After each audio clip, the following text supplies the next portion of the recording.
राम राम। दैनिक छत्तीसगढ़ अखबार के YouTube channel खबर40.com में एक बार हम फिर से जुड़ गए हैं। नई नई चीज़ों को लेकर हम परिचर्चा करते हैं। आज महाशिवरात्रि है और कुंभ को लेकर जो इस बार जो लोगों में उत्सुकता और दिलचस्पी और जो यात्रा करने का जो भाव जगा है, उसको लेकर तमाम तरह की चर्चा है, हर स्तर पर चर्चा है। चाहे आप गुमटी में चले जाइए, मोहल्ले में चले जाइए, चाहे गांव में चले जाइए, हर जगह कुंभ के बारे में चर्चा हो रही है। तो क्यों ना हम कुंभ के बारे में एक परिचर्चा आज करें, ये हमने सोचा। और तिवारी जी हमारे साथ में हैं, तो हम दोनों कुंभ की यात्रा करके आ चुके हैं। उस पर हम परिचर्चा करेंगे कि किस तरीके से इस बार जो महाकुंभ प्रयागराज हुआ, आज आखिरी दिन है, वो पिछले 46 दिनों में जो चला है महाकुंभ, किस तरीके से पहले जो कुंभ होता रहा है उससे कितना अलग है, ये देखने वाली बात थी। और ये बहुत ही अलग है। क्यों अलग है, इस पर हम परिचर्चा करेंगे। आपका फिर से स्वागत है YouTube चैनल में। और आप कुंभ होके आ गए हैं, आपका जो स्वास्थ्य है उसको देख के और समझ में आ रहा है कि परिवार समेत आप गए हैं और भारी यात्रा करके लौटे हैं। इस बार कुंभ जाने के लिए हर जो सनातन हिंदू है वो ये प्रयास करते रहा कि किसी तरीके से मैं प्रयागराज पहुंचकर डुबकी लगा लूं और भगवान से अपनी जो मेरे से गलती हो गई हो वो उसको पुण्य मिल जाए और गलती माफ़ कर दे। ये एक हर सनातन में था। आप मंत्रालय से लेकर मंत्रियों तक, उद्योगपति तक, सारे लोगों ने डुबकी लगाकर भगवान से विनती की कि किसी तरह हमारा जीवन जो है वह एक अच्छा उद्देश्य पूर्ण हो जाए। यहाँ पर जाने वाले के लिए ट्रेन कैंसिल हो गए थे अंतिम समय में। ट्रेन ठीक से सुविधाएं नहीं थी। एरोप्लेन में 50,000 रुपया तक फेयर था, जो ऐतिहासिक है। बसों के जरिए लोग जा रहे थे, बस से किराया कर करके, बस में समूह बना के। टैक्सियों का जो रेट है इतना ज़्यादा था, ड्राइवर से लेकर टैक्सी का जो रेट है वो आम तौर पर जो रेट रहता है उससे दुगना है। प्रयागराज में उतनी सुविधाएं नहीं है। ये सब जानते हुए भी हर दिन लाखों की संख्या में, करोड़ों की संख्या में लोग पहुंच रहे थे। तो ये क्या है? एक तरह से जो धर्म है, हिंदुत्व है, संस्कार है, एक उसके प्रति लोगों का अपनापन, श्रद्धा भाव जो देखने को जबरदस्त तरीके से मिला। ऐसे आयोजन जो है हम लोग के इतिहास में, हमारे जीवन काल के ऐसा देखने को नहीं मिला। ऐसा पागलपन कहा जाए, एक धर्म के प्रति पागलपन, एक कुंभ में स्नान करने का पागलपन। वो में सैकड़ों गाड़ियों का रेला मेला लगता था। रुकने का व्यवस्था नहीं है, खाने का व्यवस्था नहीं है, गाड़ियां नहीं मिल रही है, फिर भी आदमी परिवार के साथ वहाँ पहुँचा। कई गरीब लोग, माँ बाप को लेके लोग, परिवार को लेके किस तरह से वहाँ सुविधाएं जुटाकर लोगों ने पुण्य स्नान किया, ये अपने आप में गजब है। हम प्रयागराज में मैंने दौरान कई चीज़ देखा। जैसे नया रायपुर में एक पूरा मैदान है, शहर बसा है, उसी तरह से प्रयागराज में एक नया शहर बसा दिया गया था, समझ जाओ, जहाँ गाड़ियाँ कैसे व्यवस्थित होंगी, आदमी आएगा जाएगा कैसे, ट्रेनों और बस से व्यवस्था था। तो दूसरा, कई लोग जो है शहर से नहीं पहुंच के आसपास के गांवों में भी रहते थे, गांव से प्रयागराज आते थे। या वहाँ पर मोटरसाइकिल वाले लोग, एक नया सुविधा वहाँ पर हुआ था कि गाड़ियों का रेला पेला है, आदमी चल नहीं सकता, जा नहीं सकता, 10-12 किलोमीटर दूर हो गया है, तो वहीं के स्थानीय लोगों ने मोटरसाइकिल से जरिए लोगों तक पहुंचाते थे और कुंभ स्नान करके वापस उसी जगह में छोड़ देते। तो ये जो किराया वहाँ पर चला कि जब जिस इलाके में टैक्सी नहीं जा सकती, बस नहीं जा सकता, आदमी पैदल जा नहीं सकता, तो ये व्यवस्था वहाँ आया। ग्रामीणों ने वहाँ पर, आसपास के गांव के लोग हैं वो खुद स्वागत करने, सम्मान करने तैयार हो गए। साधु संतों का देश भर में डेरा लग गया था, पूरा देश भर के साधु संत आए थे, धर्माचार्य आए थे। तो एक हिंदू धर्म में प्रति आस्था और बड़ा केंद्र के रूप में उभरा है। कई लोगों का ये भी कहना है कि बड़े सही समय में कई लोग पहुंचे, कई लोग जाम में फंस गए, कुछ लोग अव्यवस्था का भी शिकार हुए। तो वहाँ जैसा कि आपने मुझे बताया था कि आप सुबह सुबह एकदम 3 बजे पहुंच गए थे, 2 बजे पहुंच गए थे, अब ब्रह्म मुहूर्त में स्नान भी कर लिए, तो ज़्यादा आपको कठिनाई नहीं आई? हाँ, क्योंकि हम लोग का पहला लक्ष्य था जी कि हमारे को कुंभ स्नान करना है, और जब हम पहुँचे तो 3 बज रहा था सुबह के, फिर 3:30 पौने 4 बजे तक हम कुंभ स्नान कर लिए। हमारे पास जो ड्राइवर था उसको एक जानकारी होने के कारण, वहाँ की स्थानीय रास्ता का, स्थानीय सुरक्षा का जानकारी होने के कारण हमको आधा किलोमीटर दूर में रुकना पड़ा। ज़्यादा दूर हमको दूर नहीं गए। ड्राइवर को मालूम था? ड्राइवर को मालूम था, तो ड्राइवर ने हमको वहाँ तक पहुँचा दिया आधे घंटे। इसलिए इसका फायदा आप लोगों को मिल गया? फायदा मिल गया। तो हम लोग परिवार समेत कुंभ स्नान करके सुबह सुबह कर लिए और निकल गए, क्योंकि सुबह जब हम नहा के निकल रहे थे तो भीड़ भयंकर तेजी से आने लगी थी, बहुत ज़्यादा भीड़ आने लगा था। तो हम लोग लगा डर जाएगा, फंस जाएंगे, यात्री गाड़ियाँ बाहर निकलने में मुश्किल हो जाएगी, हमको बाहर निकलने में, क्योंकि जैसे ही 4 बजते ही सुबह अचानक चारों तरफ से मेला का भीड़ इतना ज़बरदस्त आने लगा, वेव लोगों का, गांव से, शहर से भगवान का जयकारा करते हुए। तो हमको लगा कि अब हम कुंभ स्नान कर लिया और बाहर निकल गए। तो हम लोग तेजी से शहर छोड़ दिए और हम अयोध्या चले गए। अयोध्या में मंदिर का दर्शन, वहाँ हमने विश्राम किया। अच्छा। वहाँ पर विश्राम करके रुकने का काम नहीं किया, नहीं तो फंस जाते। अच्छा। ये जो बड़ा संकट आता, वहाँ पर रुकने का इंतजाम, स्नान का इंतजाम और गाड़ियों का निकलना बड़ा एक पेचीदा काम था। वो पेचीदा काम, जाम की स्थिति थी, मूव करना बहुत मुश्किल था। हाँ, इसलिए आए। तो लेकिन वो अयोध्या में भी काफ़ी भीड़ रही होगी? अयोध्या में बहुत भीड़ थी। देखिए अखिल, जो लोग कुंभ गए वो अयोध्या भी गए, काशी भी गए, हम लोग तो मैहर भी गए, हम लोग चित्रकूट भी गए। तो हम लोग इसी बहाने पूरे परिवार ने सारे तीर्थ यात्रा कर लिया एक तरह से। तो ऐसे ही बहुत सारे लोग थे। जितने बस गए थे, बस वालों ने एक बढ़िया काम किया। जितने बस 50 लोग तैयार करते थे, मोहल्ले के लोग, और तैयार करके यात्रा में निकल जाते थे।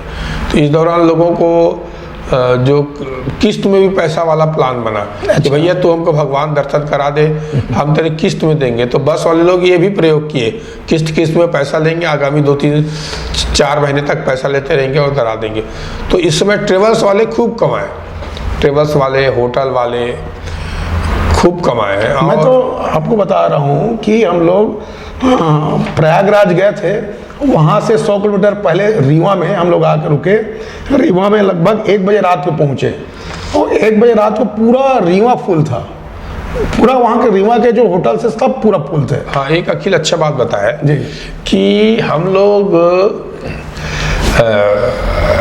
प्रयागराज से बने मध्य प्रदेश के हिस्से तक मैहर के दर्शन के बाद आए, तो रास्ता भर हर जगह उत्सव जैसा माहौल था।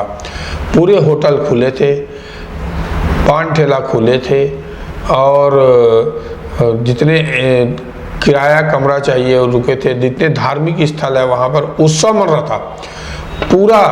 जितने होटल रुकने का व्यवस्था, खाने का व्यवस्था, हर जगह में भारी भीड़ थी। पूरा 1.5 महीने, पूरे 1.5 महीने। और पूरे दौरान रास्ता भर एक उत्सव मन रहा था, भीड़ था।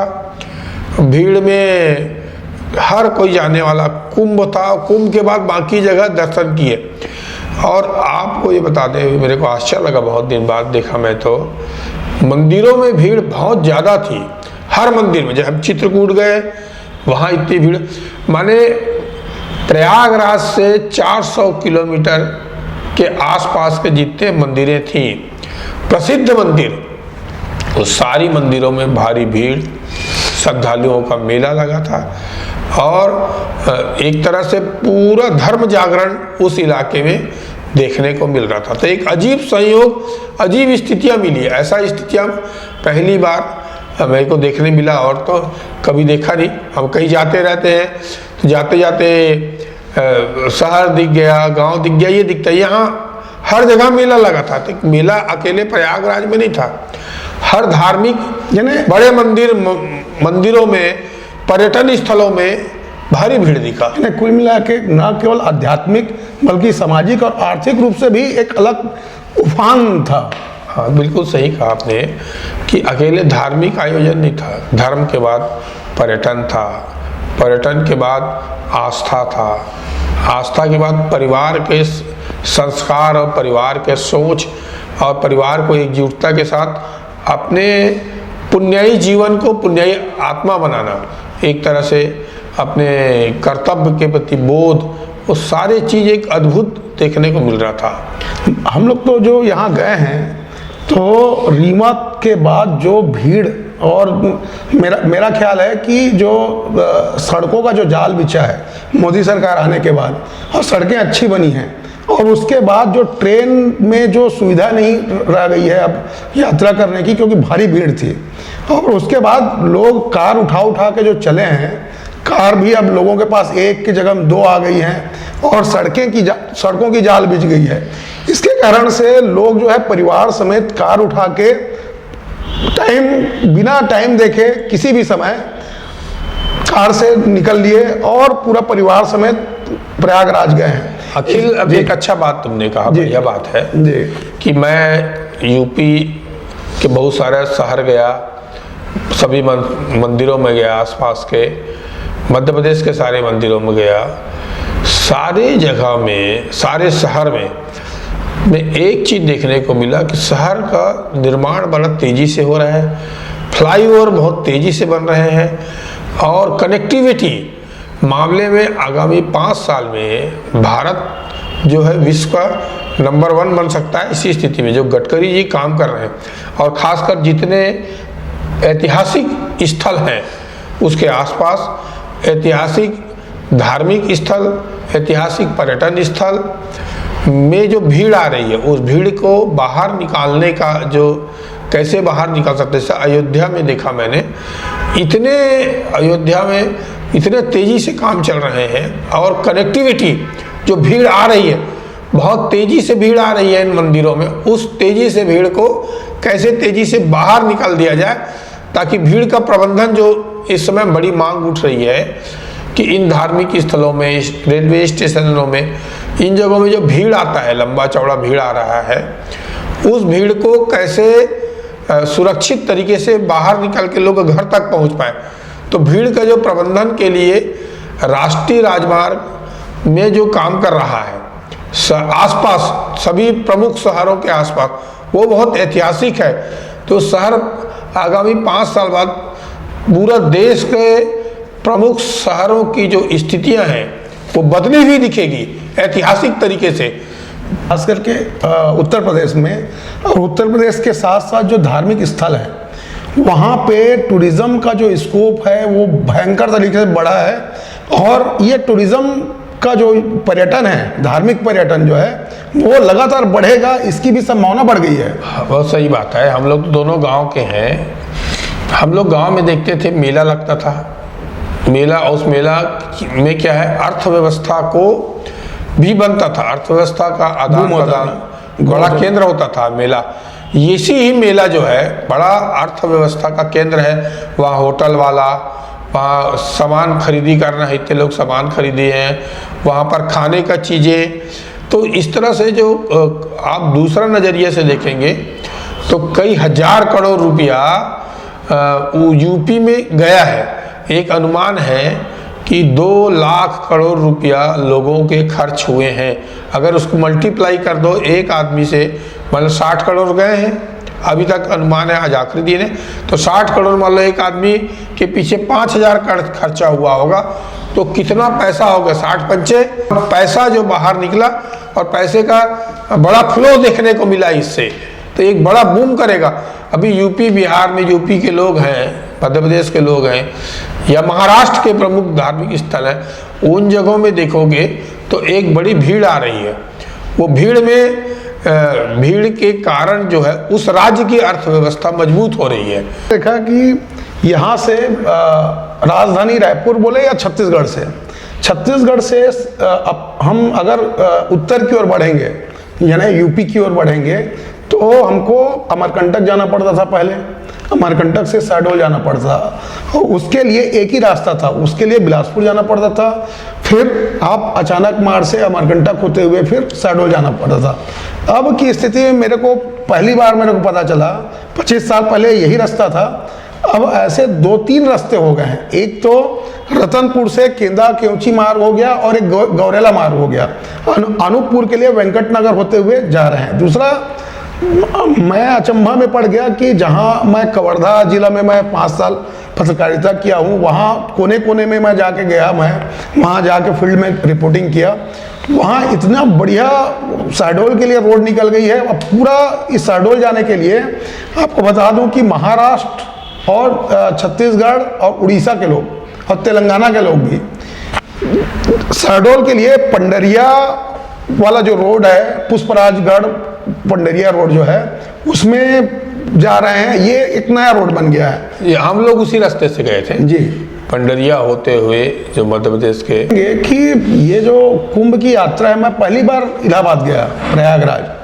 अब जो मेरे को याद है कि जो पंडरिया वाला जो मार्ग था वो जाने लायक नहीं था पहले, लेकिन इसकी क्रेडिट मैं रमन सिंह सरकार जी को दूंगा कि उन्होंने इस रास्ते को बनाने के लिए पहले इनिशिएटिव लिया था और वो रास्ता इतना बेहतरीन बन गया है। देखिएगा कि पूरा ग्रामीण इलाका है, एक पेट्रोल पंप नहीं मिलता, पूरे लगभग 200 किलोमीटर के उसमें केवल एक पेट्रोल पंप है।